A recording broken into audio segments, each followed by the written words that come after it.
Dear students, today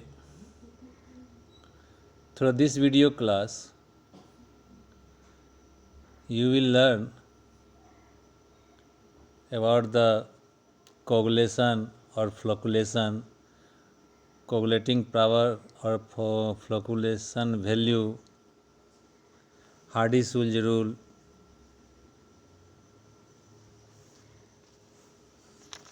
methods of coagulation of lyophobic sol, protection of colloids, gold number, application of colloids, and with these facts, today this chapter will be finished, and from next day I will start to teach you the P block elements. So see here first one by one. Now coagulation or flocculation of colloids. The phenomenon of the precipitation of a colloidal solution by the addition of excess of an electrolyte is called coagulation or flocculation.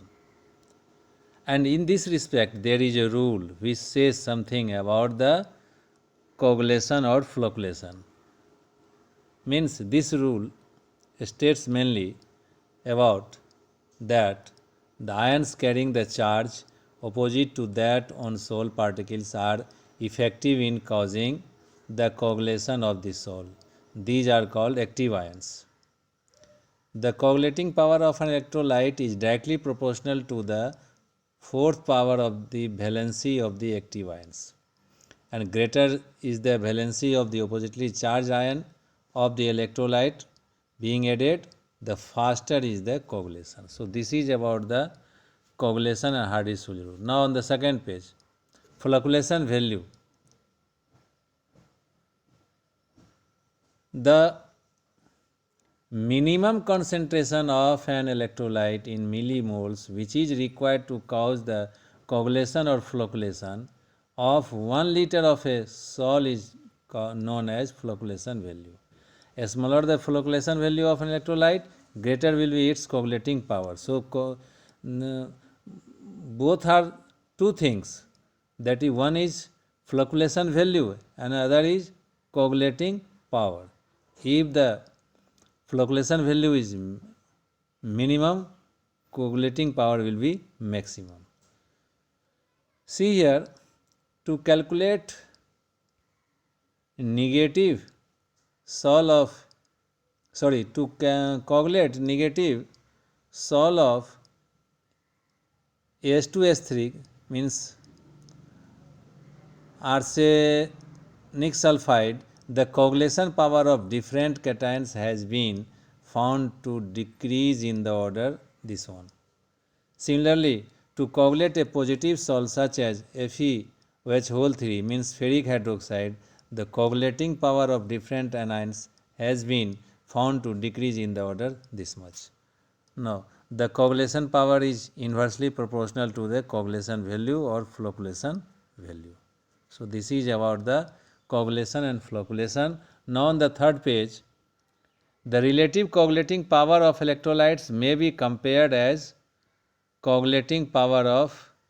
So in this way your concept will become clear that coagulating power of LCl3 by coagulating power of NaCl will be equal to coagulating values of NaCl by coagulating value of LCl3, because they are means flocculation value and coagulating power are inversely related to each other, means coagulating value and coagulating power are inversely related to each other.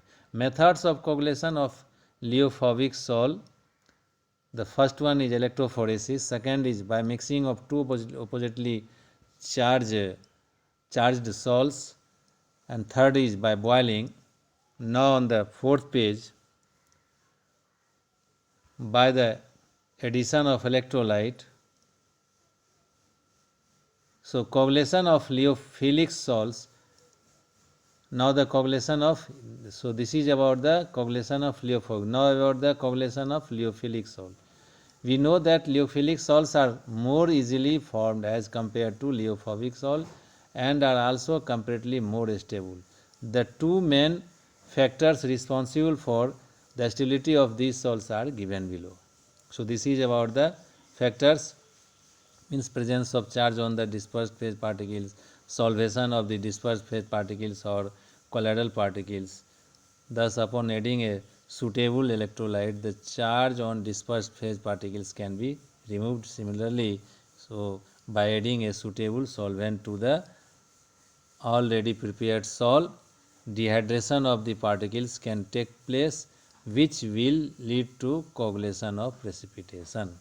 Coagulation or precipitation means when the charge will be removed, the precipitation will take place, or by the dehydration, lyophobic salt can also be precipitated. Now,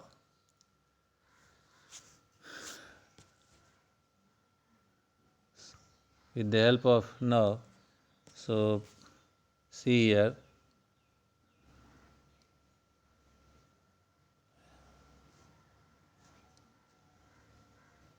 yes. Now about the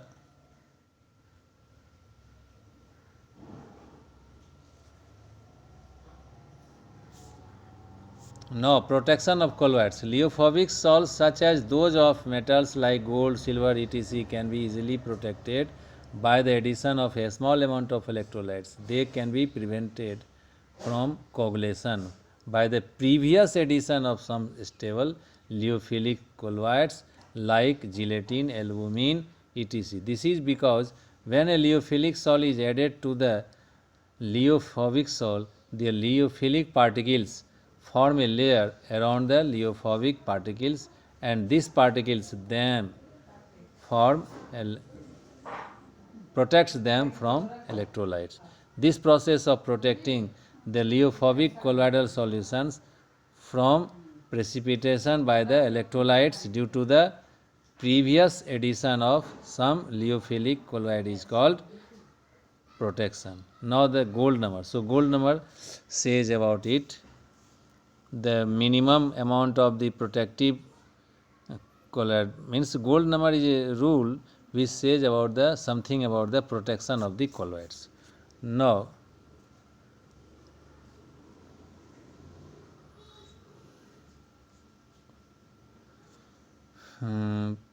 it may be noted that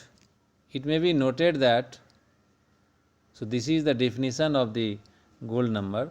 It may be noted that as smaller the value of the gold number, greater will be protecting power of the protective colloid. Therefore, reciprocal of gold number is measure of the protective power of colloid. Now the next term, there is term emulsion, means mixture of two miscible liquids is known as emulsion. Already discussed, I discussed with you emulsifying agent which makes a the substances which are added to stabilize the emulsions are called emulsifier or emulsifying agent. Actually, the main function of the emulsifier is to form an interfacial film between the suspended particles and the medium, means make a film between the suspended particles and the medium, means disperse phase and dispersion medium. Now, emulsion by means of emulsify is called emulsification. Types of emulsions it is, means while in water in which while is dispersed phase and water is dispersion medium. Another is the WO type, in which the water acts as dispersed phase and while is the dispersion medium. And so we can convert WO type and OW type emulsion into each other by increasing the amount of the dispersion medium. Means for example, and while in water emulsion can be converted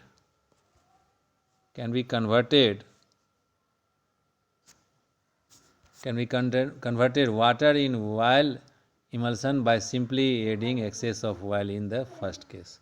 Examples of colloids around us. So these are the examples of colloids, and on so examples of colloids, and this is about the application of colloid, and there are more examples which you can read from the book, and this is not so important because it is very easy. You can read in book, and it depends upon your choice that what type of use or what type of uh, application you require and feel easy in remembering. So it depends upon you. So you will now one thing is left here. I want to discuss with you again that with the help of this figure. So here this is about the leophobic particles and leophilic protecting colloids. So these particles protect the leophobic particles, and with the help of another diagram, this is the example of W oblique O type and O oblique W type emulsion. This is the diagram. Means in one case oil is dispersed phase and water is dispersion medium, another case water is dispersed phase and oil is dispersion medium. So this is about the surface chemistry class today, and next day I will teach you about the p block elements.